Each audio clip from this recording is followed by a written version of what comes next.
Monsieur le directeur, messieurs les doyens, mesdames et messieurs, les directeurs et directrices, les professeurs, la communauté éducative de Sciences Po, chers parents et surtout, chers diplômés, merci de m'avoir invité, merci de m'accueillir ici en cette maison en qualité d'invité d'honneur. C'est un grand honneur vraiment pour moi d'être là et de m'exprimer devant vous aujourd'hui. Je m'appelle Laetitia Agia, donc, je suis avocate et nouvellement élue députée de Paris. J'enseigne aussi à l'école de droit, mais surtout, j'étais ici, à votre place, en 2008, il y a donc près de 10 ans.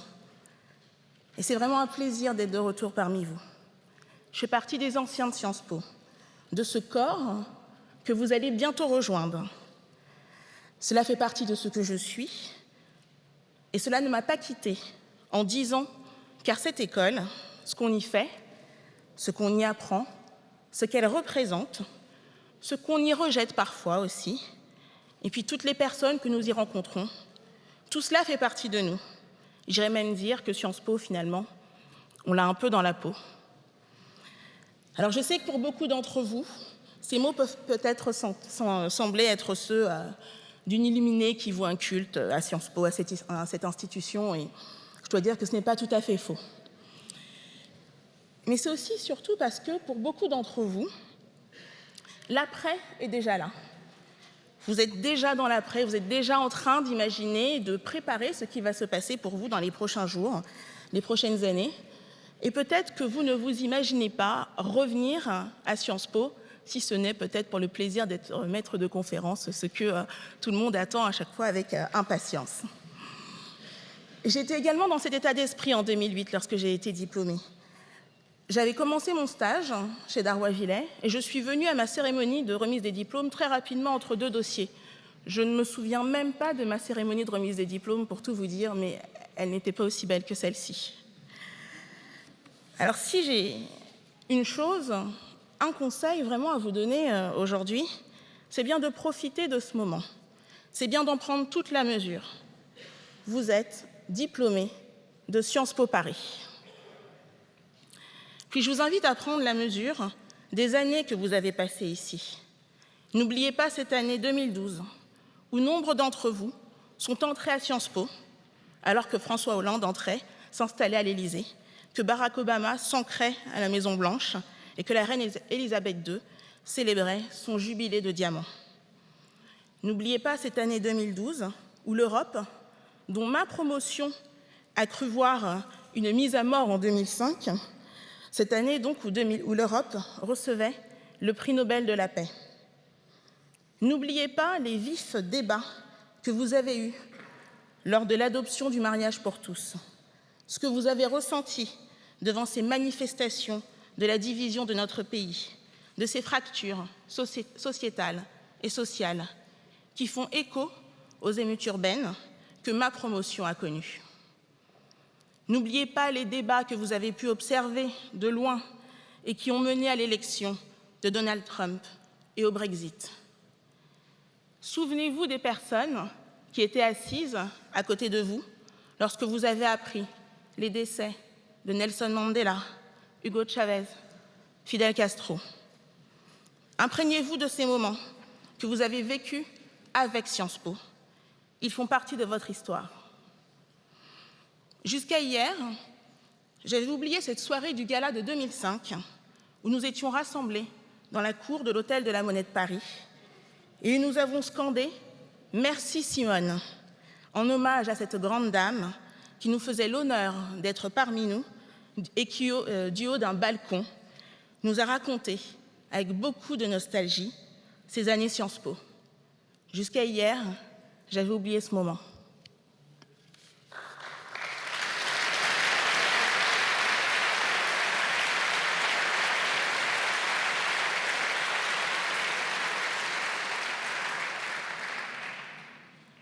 Et il y a d'autres moments que vous ne pourrez malheureusement pas oublier.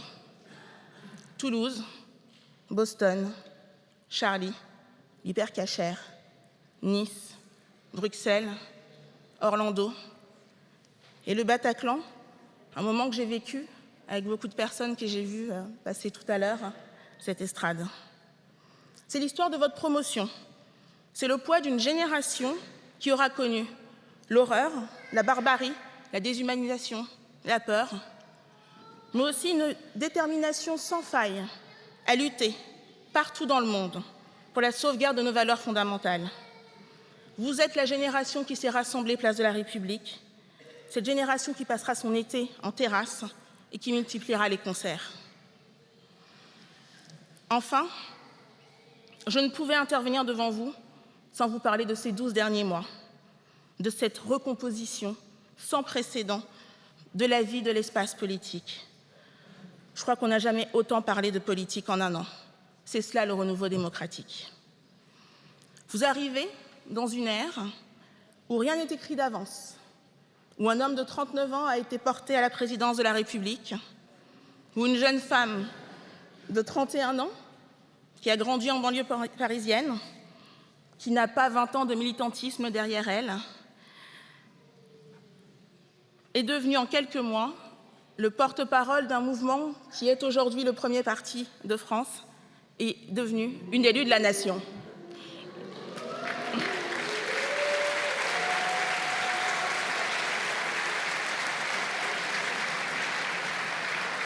Ne lui ai pas argumenté.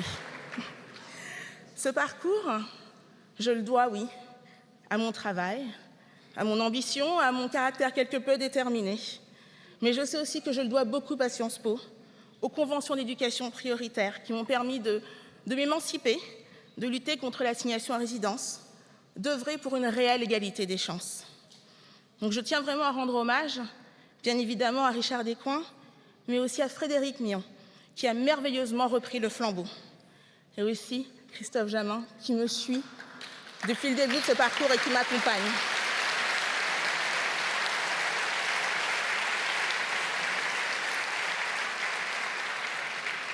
Je tiens à remercier cette école, les murs de cette école, toute la vie de cette école. Vraiment merci. Cet espoir que nous avons suscité, vous allez le porter, vous allez le mettre en œuvre et j'espère le transformer en un modèle que nous voulons pérenne. Vous avez choisi des voies qui ne sont pas que des fonctions.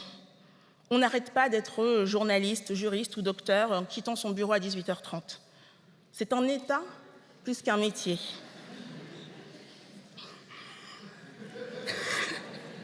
Désolée. Docteur, chercheur, vous portez en vous l'excellence, ce qui fait la richesse, la fierté de notre pays. Vous êtes ces cerveaux que nous ne voulons plus voir fuir, mais bien porter la gloire de notre pays. Juriste, vous savez que le droit est et doit être partout. Dans ce climat actuel de défiance exacerbée envers nos institutions et leurs représentants, vous avez la charge de la garantie de nos droits fondamentaux, de la protection des plus faibles en toutes circonstances, de la protection des libertés dans un contexte de menaces terroristes, de la protection de la vie privée à l'heure de la big data. Je m'adresse également à celles et ceux d'entre vous qui deviendront affairistes. Oui, on peut mener de belles opérations sans se compromettre.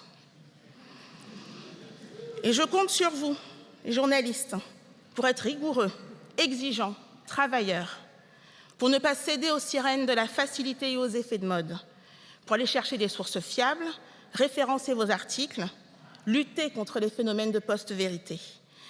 À l'heure où les réseaux sociaux dominent la communication, je compte sur vous pour vous assurer que toutes les expressions publiques n'aient pas la même valeur et qu'un tweet ou une tribune non vérifiée ne puisse pas être assimilé au travail de précision que vous mènerez.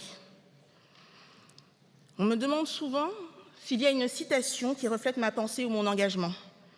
Comme il est toujours appréciable de citer un académicien, je fais généralement référence à Amin Maalouf qui nous dit « On ne choisit pas d'où souffle le vent, mais on peut orienter notre voile et cela fait une sacrée différence. » Mais comme nous sommes ici entre nous, en famille, je vais vous faire une confidence.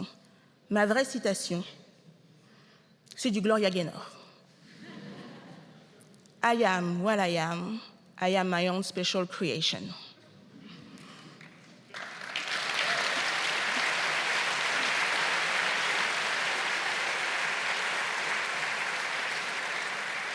C'est à vous de décider Ce que vous ferez de votre vie est surtout ce que vous deviendrez, et cela est un luxe.